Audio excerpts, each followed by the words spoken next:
Welcome to Beyond the Dental Chair. I'm Dr. Andalib Zaidi, and this is where we talk beyond procedures and about leadership, growth, business, well being, and what it really takes to build a meaningful career in dentistry.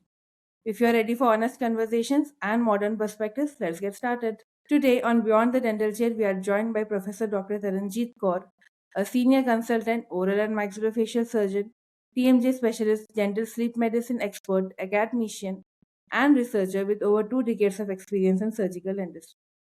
Dr. Kaur has not only built a respected clinical career but also contributed to national research exploring career satisfaction, leadership, and the role of mentorship for women in maxillofacial surgery. Her work examines how visibility, role models, and structural support influence the next generation of surgeons, from operating rooms to academic platforms, from mentoring young graduates to advocating prevention driven healthcare. Her journey reflects discipline, resilience, and systems level thinking.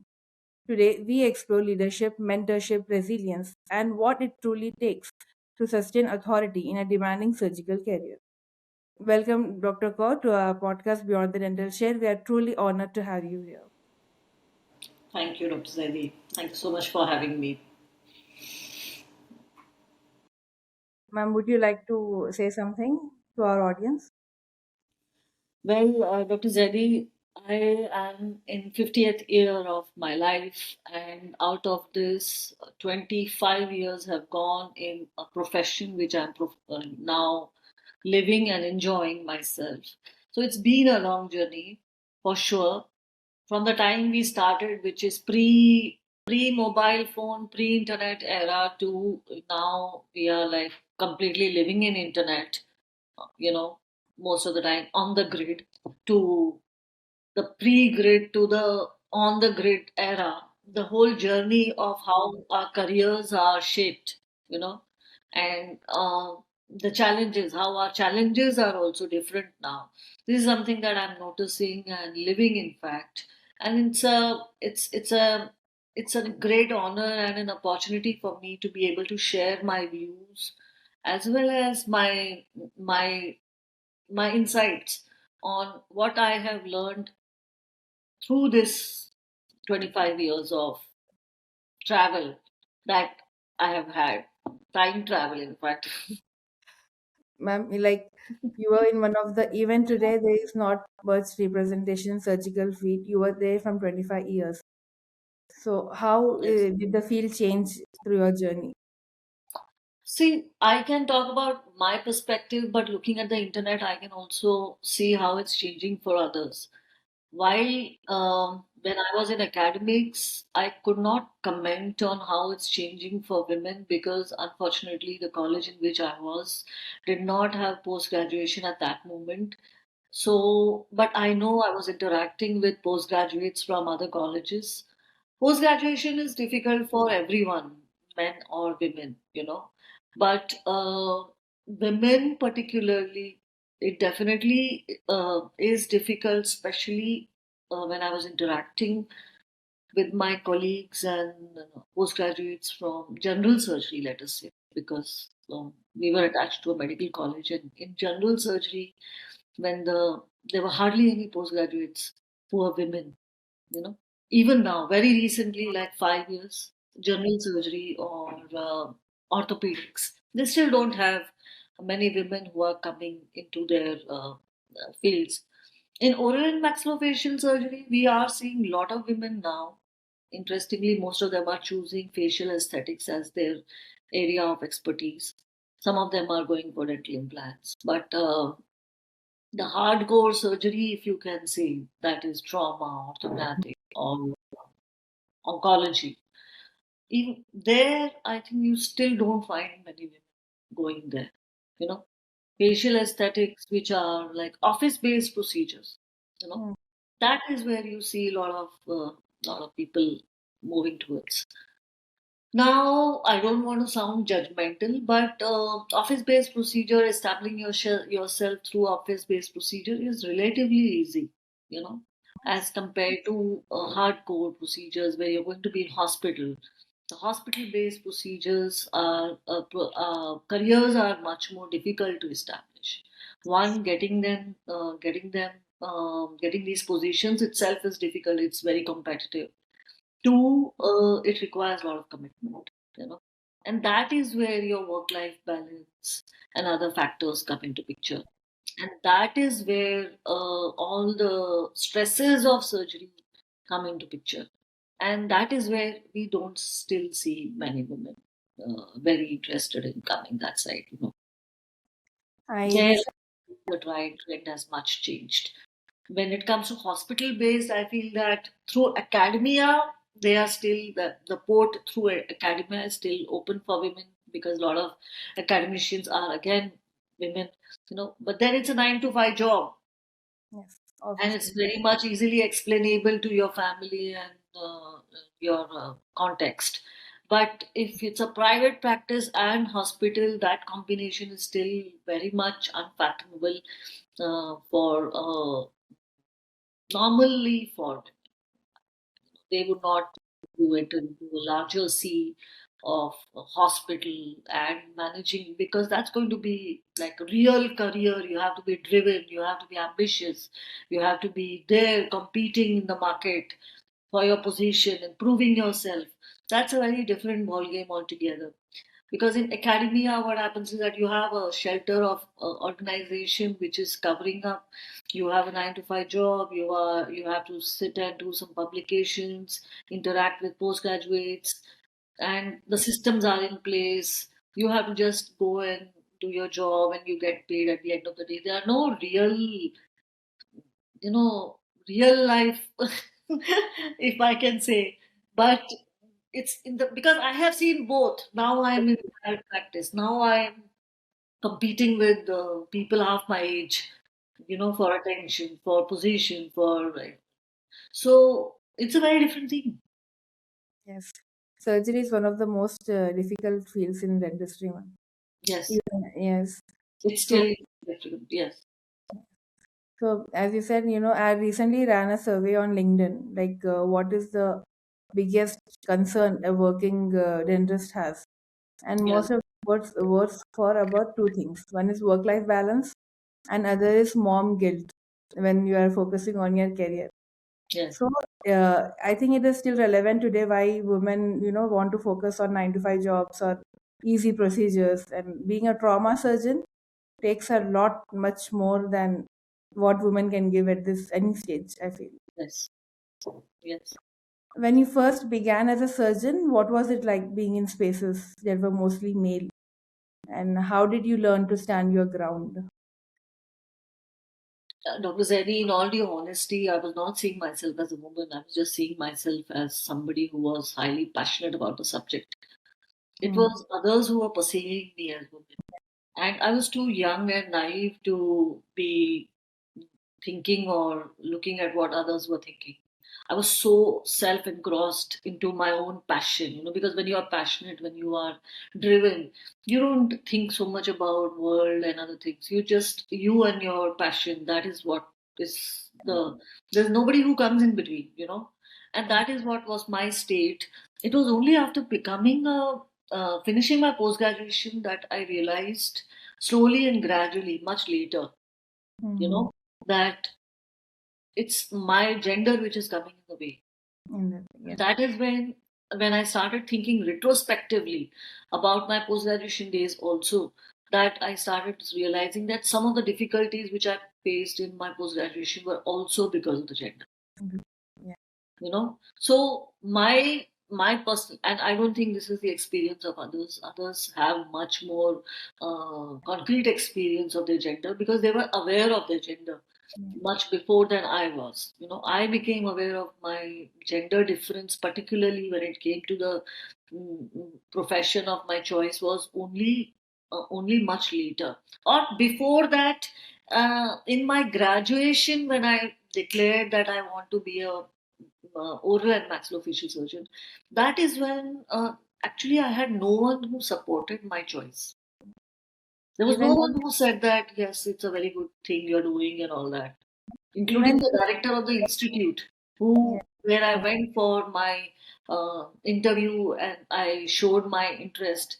He very Mm. categorically stated that I have two daughters and one of them wanted to be an oral and maxillofacial surgeon, and I have Mm. definitely dissuaded her from taking the specialty, and I've asked her to take orthodontia. So she's an orthodontist. I suggest that you also do the same thing. It was after I heard all that, of course, because the director you can't say anything. So I heard all that and I said nothing, and I just went back. And when my father asked me, "What do you want?" I said either I do oral and maxillofacial surgery or I remain as a dentist. I'm very happy, but I'm not going to choose anything else because I can't relate to any other subject. And then it was my father who actually is the person whom I have to really thank, who said that, okay, fine, if that is what you want, then that is what we do. And we went ahead and with all the resistance, we just went ahead. And so when I took the admission, I was the only woman who took the admission amongst eight boys, seniors eight, juniors. So, Yeah. seniors, your senior batch has no women except one whom you have now not seen. Your junior batch has no women. Your batch, you're the only one. Your faculty has no women. So imagine the situation that, Yeah. yeah, which is like 1999 that I'm talking about. Wow. So I think you must have felt a bit isolated there. That no one no one could see your perspective of things when there are no females around. No one sees your perspective, how you are feeling that way. Yes. So how did you deal with that isolation, ma'am, early in your career? I think I mean, I was an introvert myself. Maybe introversion helped me to stay focused on my aim, why I was there. And my mother had given me a very good advice that you are entering into a difficult field. You're going to have a lot of men standing over, but Mm. just stay focused on why you are there, and that should be all. And that, I think I just took her advice, and I was very, very I mean, I being an introvert anyways, I was not interested in interacting or knowing what was going on around. So isolation was out of question because I self isolated. Yeah. And, I was good in studies. I was spending time in library every day, and I knew what was what. I knew more than the guys. So for me, it was okay. But yeah, when it comes to procedures, that is where, because theory, I think women definitely do.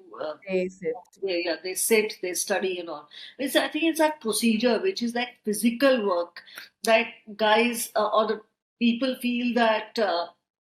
Difficult extractions, how will she do? You need so much of manual power, Yes. that physical muscular power is needed.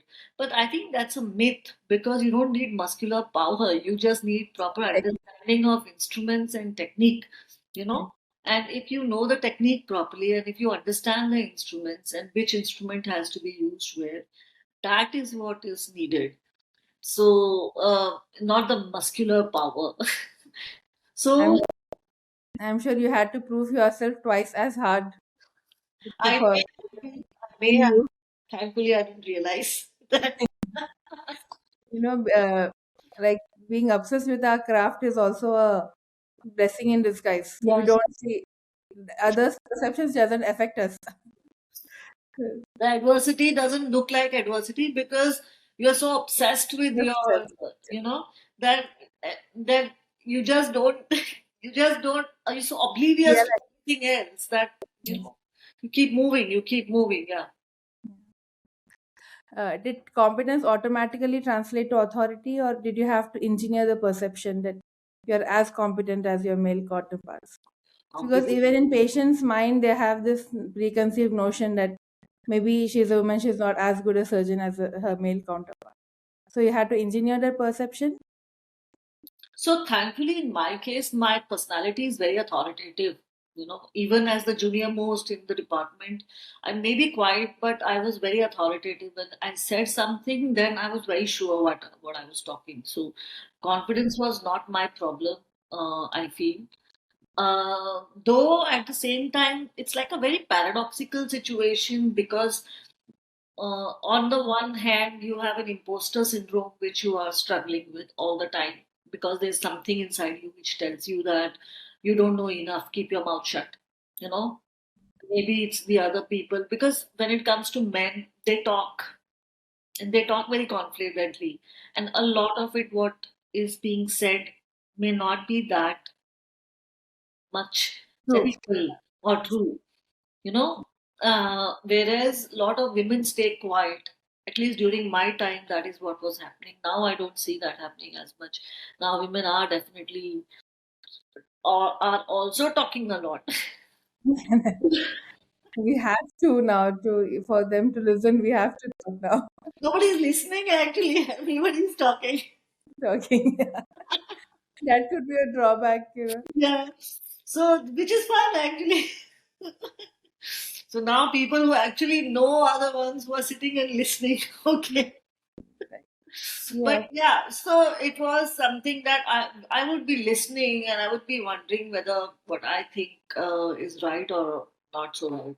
But I Mm. had one of the mentors, Dr. Krishnamurti Bonanthaya.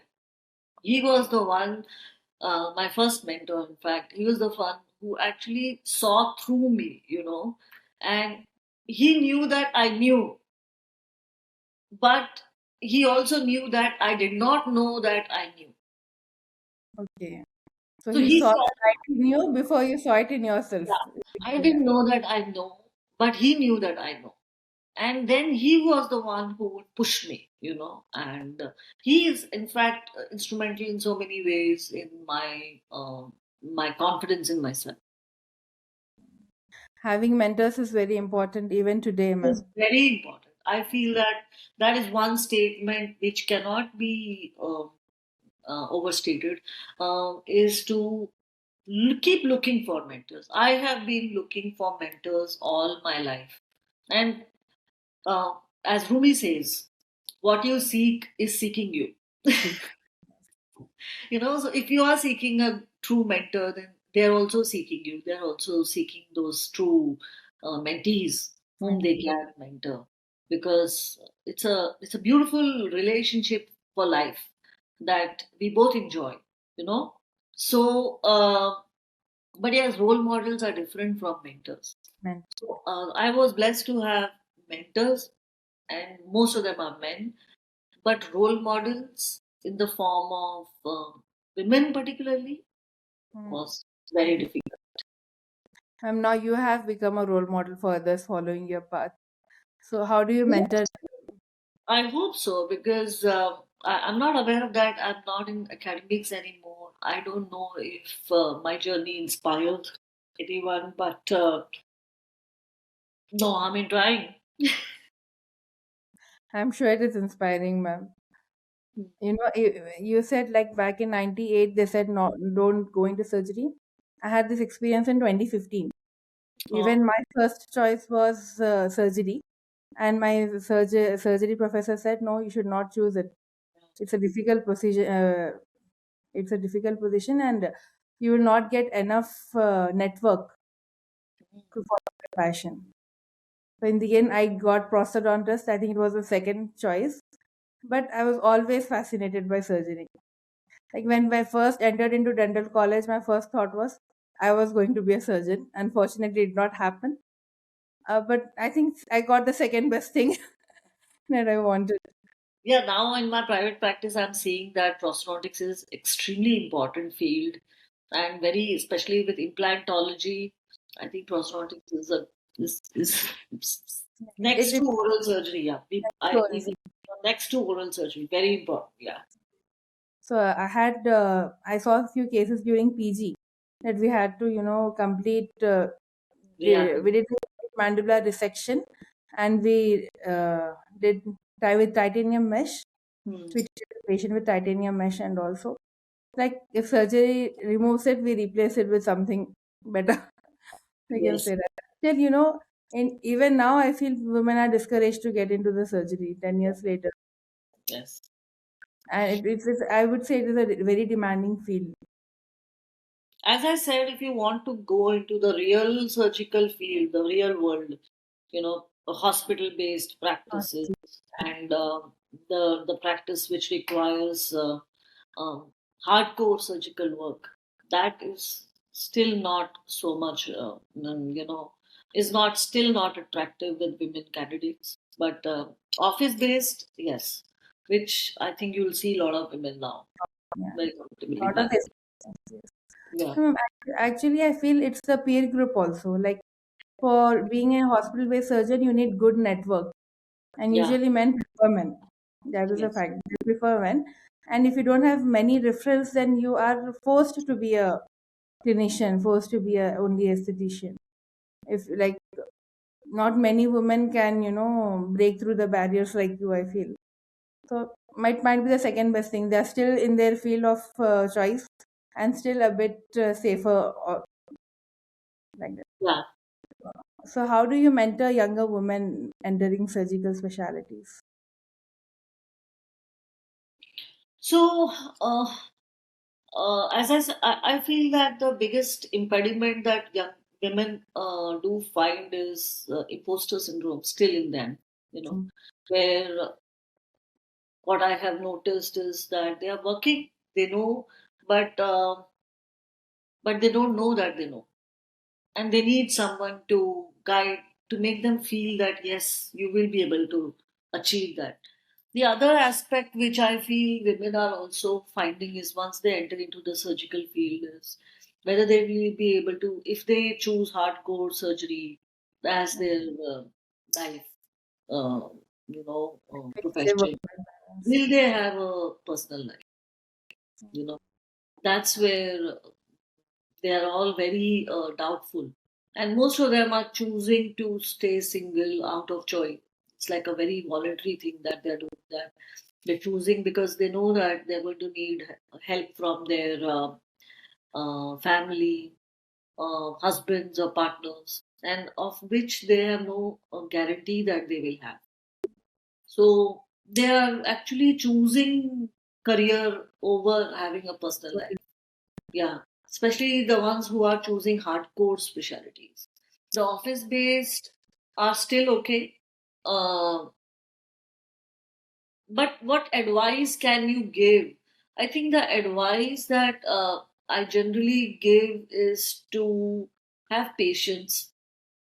Surgery, the whole profession, the whole career requires patience, unlike other specialties of dentistry like endodontics or orthodontics or even prosthodontics, you will settle in a few years, you know.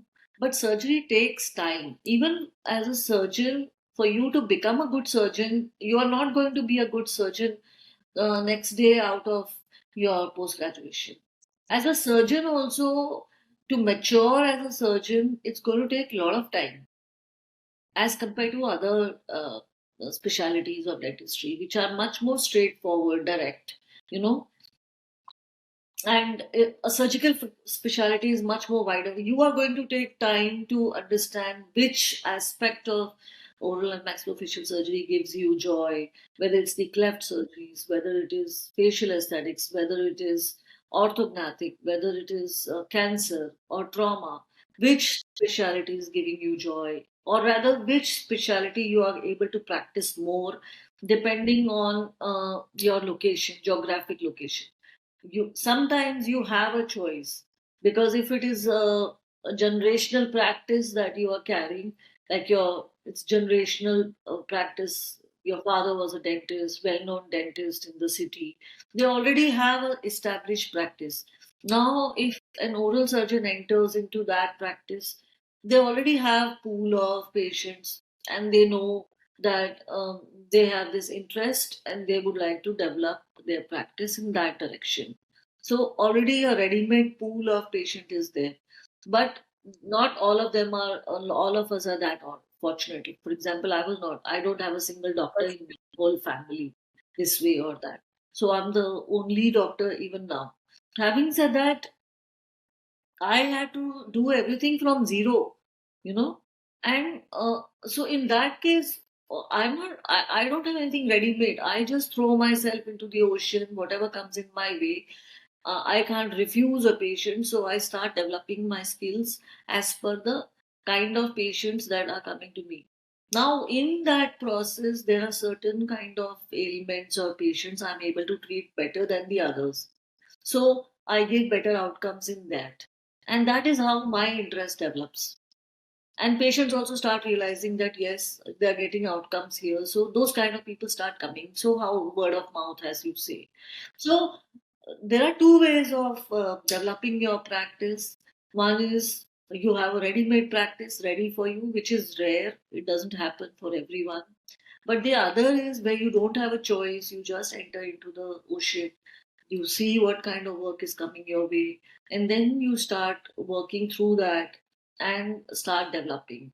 But then now there is a third way of practicing where, especially when it comes to facial aesthetics, I think people are already having um, inclination towards it. They are bringing developing their skills on that, facial aesthetics or implants, because these are the patients which are always available, you Always. know. So they so even in facial aesthetics, I've seen that husband is a general dentist or a prosthodontist, and he has a pool of patients, and the wife is a facial aesthetic surgeon, and then she is picking up the patients from his pool, you know, and then developing her clientele through that.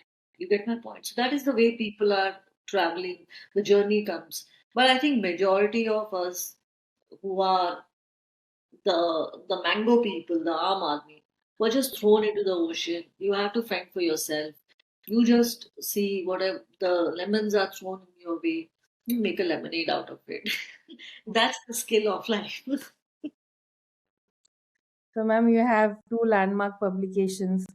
You are talking about this way before anyone, like about job satisfaction. So, I saw a paradox in your study that over half of women maxillofacial surgeons reported being satisfied with their job, but one third said that they would not suggest anyone to take up the profession. So, how do you interpret that?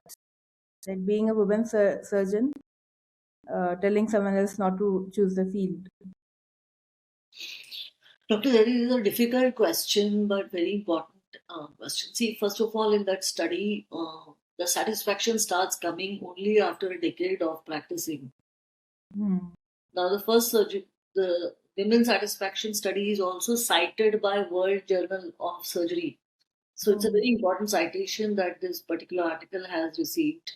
And what we are trying to understand is that after a decade of struggle, that you start deriving satisfaction from your profession. You don't second guess yourself. You've become so confident and strong that now these difficulties have stopped affecting you. But you persisted for 10 years. Now, this is not something that everybody can do or would Yes. like to do. Like, for example, my own daughter would say that, why do I have to face? Why do you people say that suffering and difficulties are very important and part of life? Why is that it is for women that you say this more than it's not for women or men? I think suffering or difficulties definitely make us better people. They also make us more stronger people. But then at the same time, when it is related to careers and professions, a lot of people give up Hmm. somewhere in the path, In the past, okay. and they don't have the maybe they don't have the kind of support or whatever it is. The passion was not strong enough. Like the people, I think, who persevere, Hmm. who were determined that no matter what, I'm going to just go ahead and, or also maybe they did not have any other option because it was too late for them to change a career or anything, that they had to persist. But when after 10 years you look back and you realize that every struggle that you have faced, every problem that you faced has taught you something and has made you a better surgeon, better clinician, and overall you derive a lot of satisfaction from your career, you know. But that percentage is less, and that Hmm. is where this paradox arises. Now, we would not, I would not want. Younger generation, I mean, if I'm a guide, I would not like to have to see them struggling so much. Hmm. The struggles which are there for men and women, human struggles are acceptable, but gender related struggles in modern times in 21st century are not acceptable, not even Hmm. to me. Now if somebody is trying to put me down or gaslight me because of my gender. That is not acceptable. But if you say that you're not in your on the scale of 1 to 10, which is a very standardized scale, your Yes. consequence is this much, and that is fine. Objectivity is fine, but do not bring subjectivity of gender into it and then play with our minds. That's not acceptable. And that is where the struggles which are connected to that aspect, I think, Mm. are unnecessary and not needed. So, this paradox definitely existed sometime back, a decade back. Whether this paradox is still present, I don't know, because we need to do further studies. My studies are just like pilot studies, and that too because I read this book which came in 2013, Lean In by Sheryl Sandberg. Um, he That was was my favorite too. Yeah. she was CEO of Facebook that time. I Yes. don't know what she's doing right now. And till then, I was thinking that it was my struggle. But when I read Lean In, that is when I realized that it's not just my struggle. Good. It's universal. It's happening everywhere. It's just that people who are struggling are not connected to each other. And that is the reason why these struggles look so big. So the moment you share your struggles, the moment you meet other people who are going through similar, you actually start feeling better. You start feeling okay that now I'm not. Alone. Yes, I'm not alone. You get more courage to face it, and sometimes this network, this sangha which comes together, actually reduces your struggle and makes it Easy. much better. Also, you like it, because you have somebody to share, so it becomes more. You get a friend in your journey.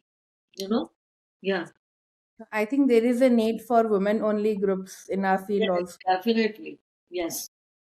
In Western world. Like-minded people, see, like-minded people, we are all talking about that, Hmm. uh, to have your own tribe. Yes. Because the women also, there are women, I have had more such women who do not support other women, Other. who are still threatened because they are dependent on other men to lift their careers. Okay. So that Yes. is the evolutionary problem with women that we have seen is the reason why women are jealous of other women is because of the male attention. Is Mm. evolutionarily the male was a provider, so they Yes. needed his attention. They needed Mm. his safety and security. And whenever they found some competitor, that is when this problem, so this jealousy would happen, you know. But now this jealousy has become part of our genes. I think it Mm. has to be thrown out. We have to be more aware that now Yeah. we are not fighting for that kind of attention anymore. We are not dependent on a man to uplift our status. So there's Yes. no need of this jealousy, you know. And there's nobody else who can understand our struggles better than another woman. Yes. Has gone through it. Yeah. Yes. And the emotional quotient, the emotional spectrum that we have inside, men don't have it. So the number of emotions, the colors of emotions that we have, men don't have it. They don't get it. So who are you going to discuss this with? Mm. I think like having role models also is very important to Very other much. women. Like when you see someone else doing the thing that you want to do, you don't say like, can I do it or not? Like when they can do it, I can also do it. So I think having it is another study that you have done, I'm sure. So Yes. your the 2018 paper, Yes. it highlights hesitation in pursuing leadership positions due to work-life balance pressures. So do you think leadership avoidance is a capacity issue or that the invisible emotional labor that women carries? Yes, because see, first of all, in leadership positions, they're not seeing other women, so they're not motivated. They don't feel that, the role models are not there in the leadership position. So you are in awe of those men who are performing great surgeries, displaying it in various conferences and all. But uh, being in awe inspires you to be a better surgeon, but it doesn't inspire you to be a leader. You know, to be a leader, you require uh, going out and speaking for yourself and for others. You know, uh, Lifting others listening while to growth. others, and feeling that there is something in you uh, which can facilitate well-being of others, well-being of the organization. You know, that's going to require time. That's going to require commitment. That's going to require you to leave your matters aside for some time and uh, go and look into the outer world. A leadership is not just about power.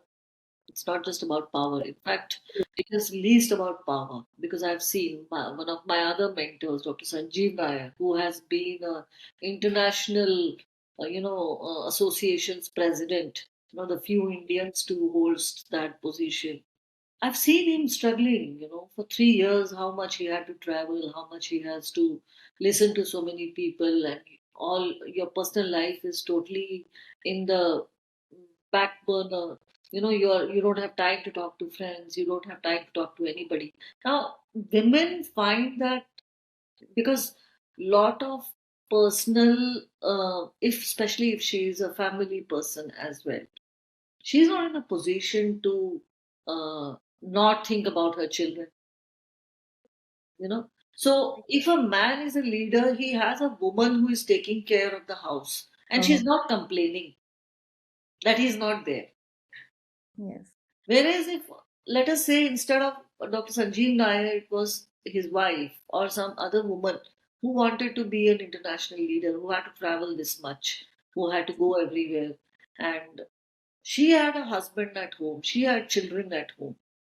Okay. Or she would be filled with guilt, and she would be like, she would feel as if, oh my God, what am I? It's a crime. it's a crime. Yes, It's a crime that you are neglecting your family responsibilities and you're neglecting other aspects and you're doing all those things. And so you feel as if you're doing it for your own pleasure because you are getting so much of attention as a leader. Of course, that is one high in itself. It is a high in itself, but it definitely, society definitely tries to put that thing in your head that you are not a nice mother, not a nice wife, because you're not available for your family. Okay, this doesn't happen, this doesn't translate for men. yes, that is true. So, it has been my personal experience also. Like, I did my surgery from a town called Khammam. It was 6 hours from Hyderabad, my hometown. So I had to leave my son with my mother. And the amount of backhanded comments that I heard, like, and my husband was in Riyadh. Like, how can you leave your husband and son and do it alone? Yes, And they are like, I feel like this is my, I'm getting nervous. It's my personal story also that no one thought of asking my husband that why did you leave your son alone? He was also a parent. He could have been a responsible father for him. It did not even occur to our minds that maybe the son could be with him too. It was yes, my primary responsibility. If I'm not there, it was my mother's.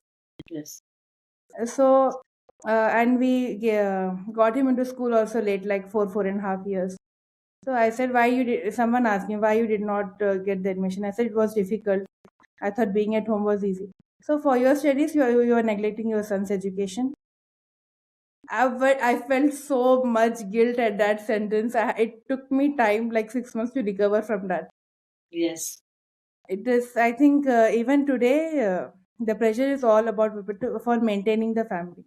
yes, If not to concentrate on her career, the society will, even in her own family, will pull her down. I feel that. yes. There's a very interesting series on Netflix, not Netflix, Amazon, I think, Marvelous Mrs. Maisel. Yeah, I saw the clips, did not see the full series. Marvelous Mrs. Maisel is a very interesting series which has actually addressed these issues in a very, very interesting manner, very funny manner, in a satirical manner. But, and it has It talks about all these things, but in the era of 1950 to 1960, that is where the series is based in. But the way Mrs. Maisel's character goes through, all these aspects, and it's like it's amazing, and it gives you a lot of courage to be yourself, be comfortable in your skin, be comfortable in your choices, not feel answerable to anybody else for that, or look for validation from others for your choices. Ma'am, there is a paradox here also. Like, if we concentrate on family being an educated woman, they will say that you are wasting your education. If we are concentrating on career being an educated woman, they will say that you are ignoring your family. So I think not in 1950s, even today, it is still relevant how women are perceived, and it affects their professional choices, everything. Yes, it affects their everyday choices. Their After everyday. the profession is pursued, every day, how they will choose what kind of because you have to take decisions every day, and every day whether you will accept a certain commitment or not, or which commitment you accept and why. Everywhere these cultural biases and these cultural expectations are attached, and you follow that. Now, having said that, a lot of women are staying in marriages which are not working for them. I stepped out of a marriage which was not working for me 15 years back. But having said that, a lot of women are staying in marriages which are not working for them. And if they stepped out, probably they would be, the mental health would be better, They their would be physical thriving. health would be better. Yet they're sticking to it because of this Society. sense of security which they derive from the marriage, you know. And it's a very illusionary sense of security. To think that you can't be safe and secure on your own without a name attached to your name is it's high time that at least in 21st century women have to realize that it's not mandatory anymore Right. unless that it really contributes to your growth in a positive way.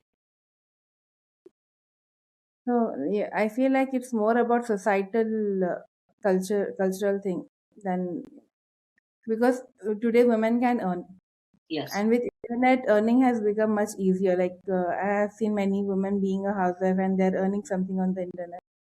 So Yes. I think it is a society that holds them back. Yes. That is, all the point. We have conditioned the women so much that you have to think about your kids, you have to think about the family, that Yes. we are afraid to step out of it. I feel that. Yes. Yes.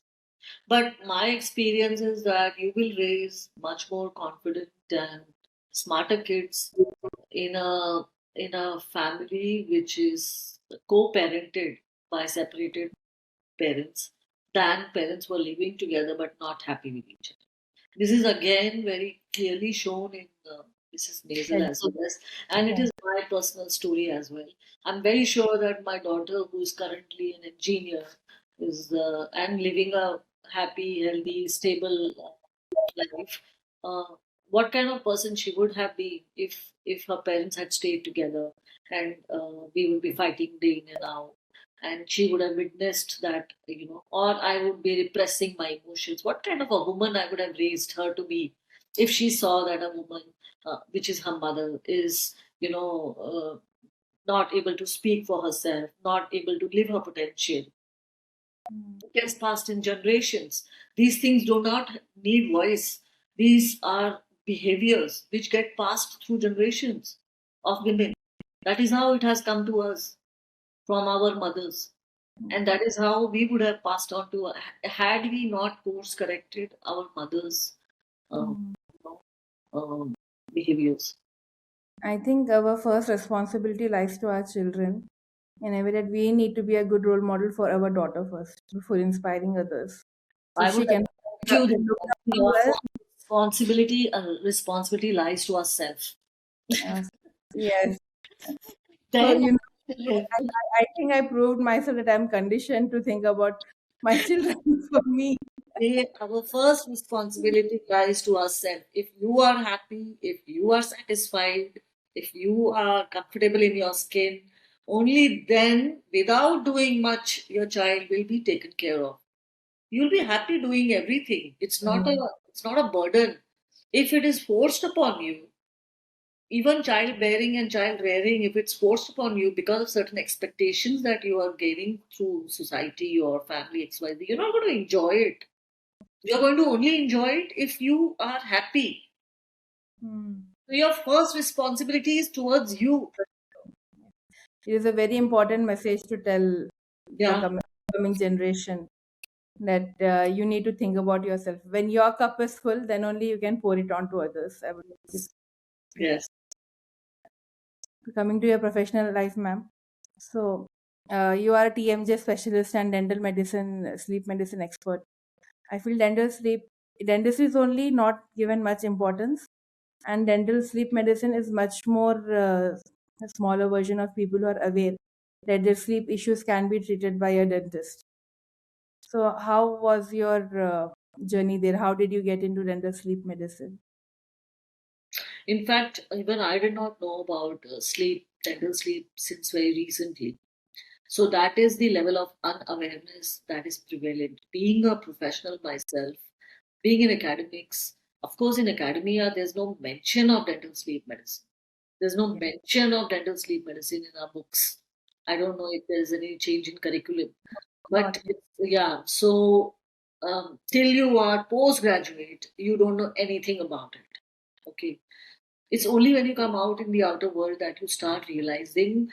So I feel that when it comes to academics is totally disconnected from the real world in so many ways. The real world issues are sleep, hygiene, infections, so many other things. Stress. Academia is just totally disconnected with all this. The real world issues are psychosomatic conditions. There's so much of stress.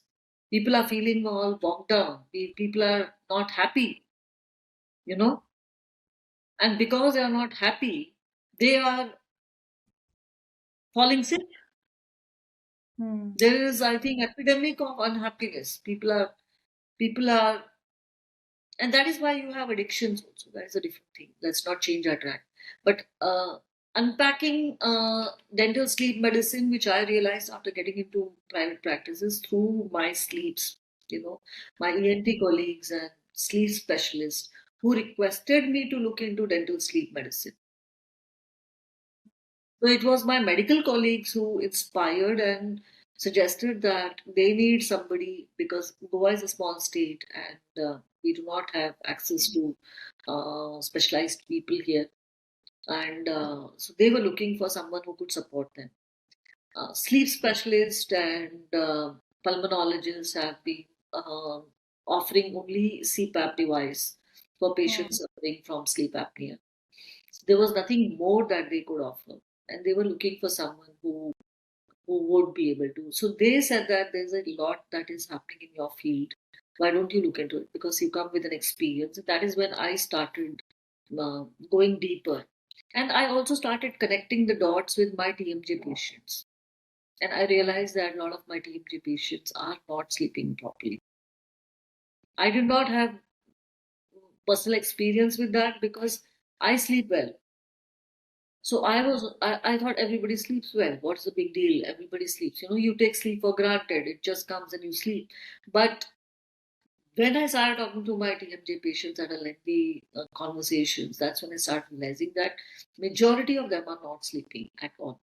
And then you start realizing, you read this book, Anxious Generation or something, you realize nobody's sleeping. Sleeplessness has become almost a pandemic kind of thing now. You know, People are hardly sleeping.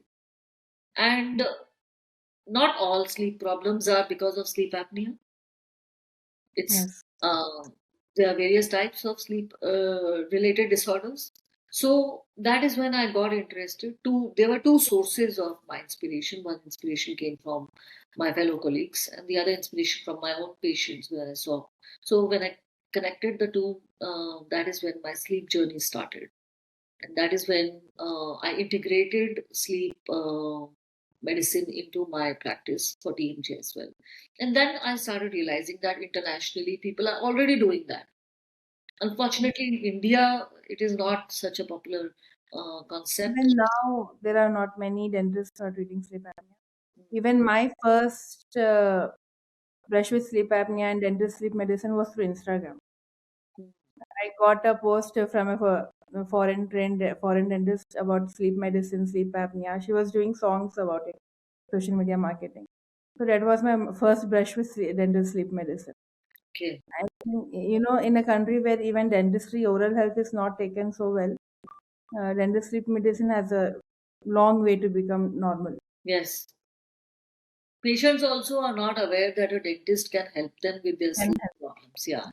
So, uh, when dentists are only not aware, how can they transfer that knowledge to the patients? exactly, when the dentists are. But I think because of the social media now, Facebook and all, I'm seeing that dentists are interested in doing Mm, courses. You know, some of the courses are becoming popular. They are doing courses and gaining, also because they want to improve their dental practice. So it's but one kind of a skill that they are adding.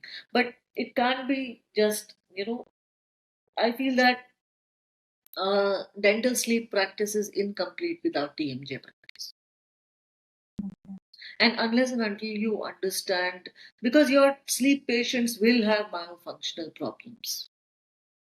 yes.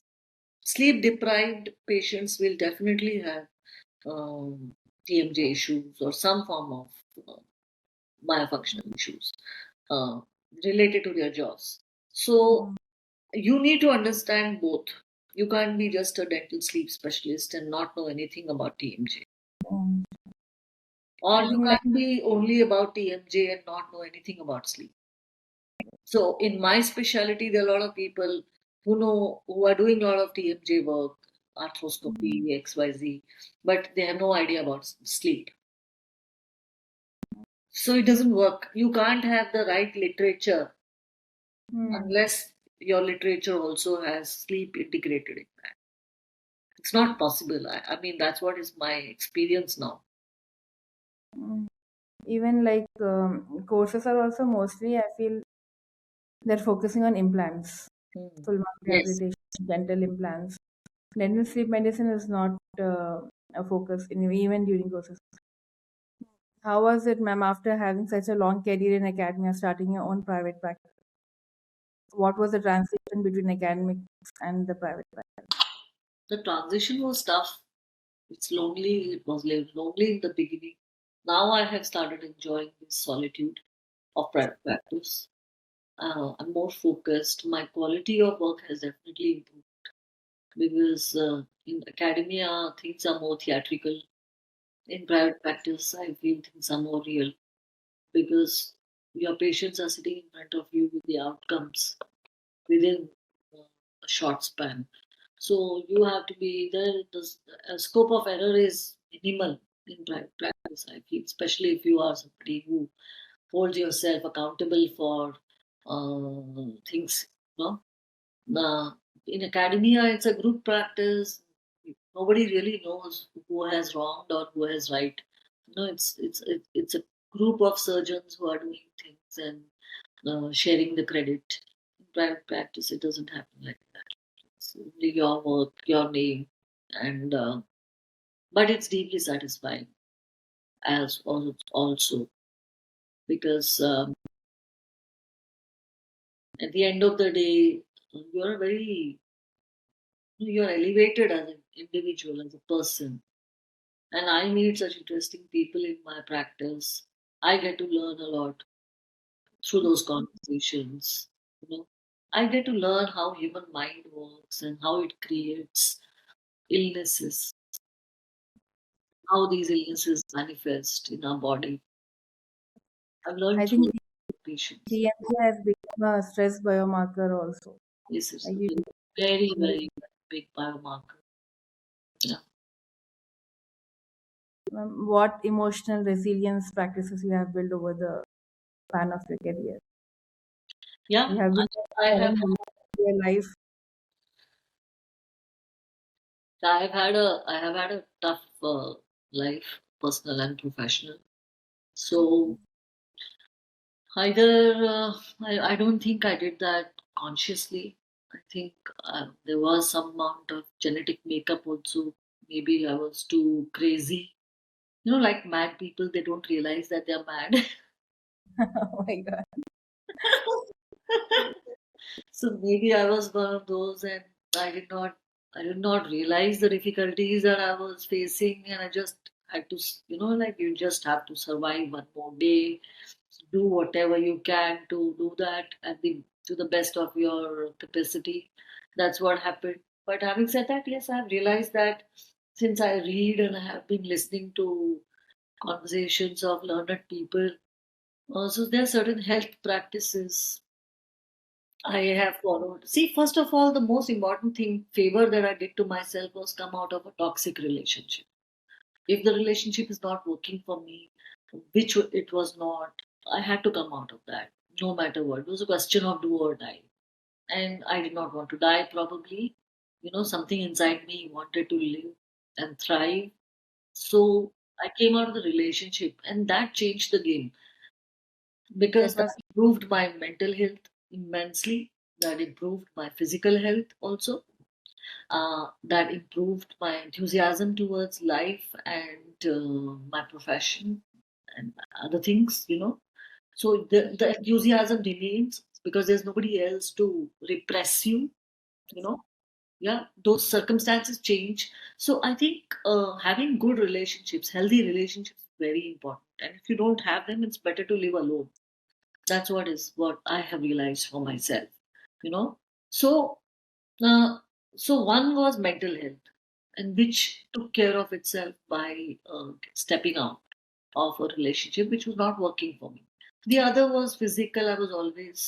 I decided to remain physically active, going to the gym, doing yoga, pranayams has been there in my practice since a long time now. And the other thing is sleep. So I like to sleep and take care of. So discipline lifestyle is what I have followed. Even in the toughest time, the way my day will look like, the structure of the day will not change.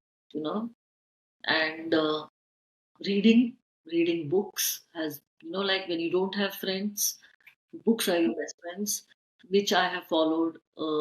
Which happened naturally in my case. I enjoyed the company of books, so which I still do. If human beings come along the way, I'm very happy. But if they don't, books are always there. that's a wonderful thought. Yeah. What are the best books that you would recommend study? Another very important thing that I forgot to mention is spirituality. Belief in something higher force guiding you, supporting you. I think you have to feel that. Unless you decide to feel that, you will not feel that. And when you don't feel that, you won't feel the guidance also. It's like antenna. You have to align your antenna uh, in such a way that you can pick up the waves, right waves. Similarly, I feel that the higher guidance the is something that you have to tune yourself for, which I feel is something that helped in my journey as well. I believed that I'm not going to be able to do everything myself. Something will take care of it, sustain me, and that something actually did it. So I was sometimes met by right people at the right time at the right place, and that is how my transitions were smooth. Like meeting my mentors at the right time, you know, finding the right place to start my clinic, meeting the right people who could guide me, you know. So I did not do that. I just had faith that this is what I want. I had the intention that this is what I want, and it's the right thing to want this want, and So I just believed in that intention. I believed that to feel this way is not, like, for example, even divorce. The whole world is against it, but I believed that it should be done. It's not good for the child. It's not good for me, and it should be done. But when I decided that it has to be done, then when the whole world is against you, yet I went ahead and did it. I did not die, or I did not go broke, or I did not sit on the roads. I survived. Something helped me. you know so I you have to believe your difficult decisions. That is when your the higher forces help, and those higher forces people call God, Allah, or XYZ. You can do whatever, you can do anything, but I think having that faith is very important, and it's good also. It keeps you calm, it keeps you peaceful, and it keeps you focused on meaning to life. It what gives meaning to life. gives meaning to life. Spirituality definitely gives Right. meaning to life. Yeah. If you like, if you are going through bad phase, you will know that there is a light at the end of the tunnel. Yes. Yes. There must be some higher reason for that. Yeah. Yeah.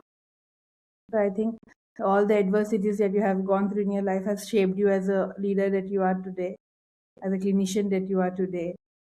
And it's inspiring to know your story. Thank you.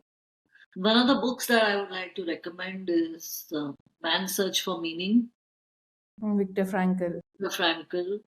Yes, Jonathan Livingston Seagull. These are some very simple 100-page books, I think.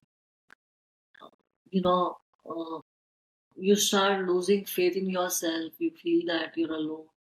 What will you do? You can do. There's still something that is still in your control, which you can do.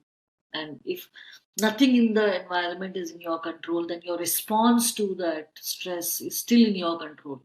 You know? So, Jonathan Livingston Seagull is something I read long back, and it helped me. Viktor Frankl's Mm, Alchemist by Paulo Coelho was another initial books which I read. That's another book that helped me to believe in myself. These are, and some of the latest ones are, I think they are more professional. You know, uh, I am more of a Taoist. I don't believe in force. I don't believe that things have to be. I'm more of the way, as Tao, the way as it's called. So it's more of a Wu Wei principle, yin and yang, which is something that I believe that it should be more of natural harmony that we need to form around us. We have to be in tune with the nature and not against the nature, you know, and do things. But at the same time, if you feel a certain way, if you wish a certain way, then you should you should pursue that. Yeah. So yeah, that's So what did you had to unlearn to become what you are today? Like there are some like social conditioning you can say, or there are some things what you had to unlearn that to know that this is the right way to for me. I had to unlearn that. And yeah, I mean, I think more than unlearning, I think I became more like a childlike when I'm like, it's like when you're going back. I came back to my home state, which is Goa, after 25 years. And I visited my school and college, not college so much, but school after 30 years. And the child that who was studying in that school, Mm. I just entered that mindset suddenly when I entered that school. And it was a very different person than I am now. I think I'm just trying to be, not consciously, but I'm just trying to be innocent. I'm just trying to be more trusting. When you live for so long and you have seen so much of difficulties, and you stop believing in people, you stop trusting, you stop um being positive, you know, you stop being grateful. But this is not how we were born. We were born as very trusting, very innocent, you know. So I think I had to unlearn all that. I had to unlearn that world is a bad place. I had to unlearn that I know everything. That I had to unlearn that I'm the smartest person in the room. I'm just as ordinary as anyone else. Okay. Mm. And I'm also learning with everybody, but it helps me to be that way. I think as an academician also, there are so many layers which are added to your personality because you have to act in a certain way. Your students are looking up to you, your colleagues are looking up to you, and you pretend that you know everything, and and you're the boss, so you act bossy and stuff like that. I had to unlearn all that. I had to just drop it, and just be myself. So it's like, who is this real Taranjit inside I was born with? Mm. I would like to learn that now, and she's not just a woman, she's not just an oral maxillofacial surgeon, she is not just a dentist, she is an ordinary person. Mm. That is such a positive outlook that you have survived, I would say. Having that in life, having such a positive attitude is actually a boon to ourselves also. Yes, yes. Like you don't have to have the burden of, this happened with me, this is wrong, this is right, Yeah, that but yeah. ma'am, when young women surgeons look at you today, what you want them to see in you? I want them to see things simply. I don't want them to complicate their life too much. I want them to learn to not think too much ahead of time. Just be in the present moment. See Live what you enjoy. Enjoy it deeply. Don't do it because it has some financial things attached to it, or somebody else is validating it for you. Just do it because you deeply care for it, you deeply enjoy it, and it's giving you meaning of your existence. That is why you are doing it. Get your reasons right in the beginning, and try to find your tribe. that is so important. Your I tribe hope. is very important. Like I'm dealing with TM joint disorders. One of the question that has come into my questionnaire now for my patient: how many friends do you have Oh, whom you can go and actually go and share your, deepest feeling? And if the answer is doubtful, you don't, then it's in the prescription that now is the time, go and start with your friends. You have to have yeah, these, your sleep and your friendships the friendships, are yes. very, very important. Otherwise, don't expect me to do miracles. If you can't bring this change in your life, then I can't treat your TMJ. Yeah. Like when patients share their story, we do get connected with them and we try to, guide them the right way. Yes. And what leadership traits did surgery teach you that business books or any other book couldn't?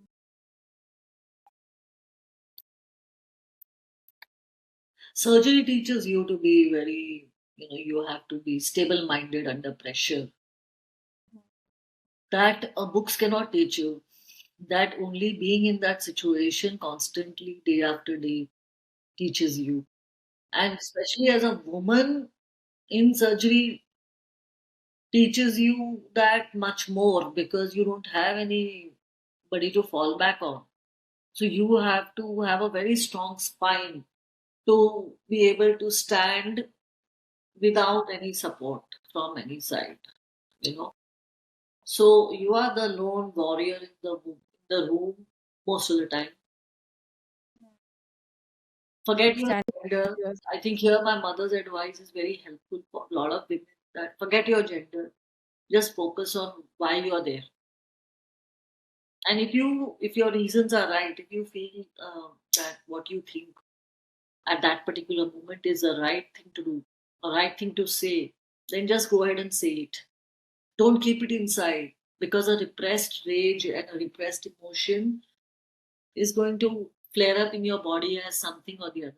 And that is the reason why psychosomatic conditions are more prevalent in women Or- compared to. Yes, autoimmune disease. Yes, I read a research that women suffer from autoimmune diseases much more than men because they repress their emotions. yes. It's very Having true. beyond the dental chair, who are you becoming now? I think I'm becoming a very interesting person too. I'm becoming a conversationalist. I've become an interesting person in the room now. Yeah, Yes, ma'am. yeah, I'm becoming a fun person. I never had fun in my life. I'm having fun.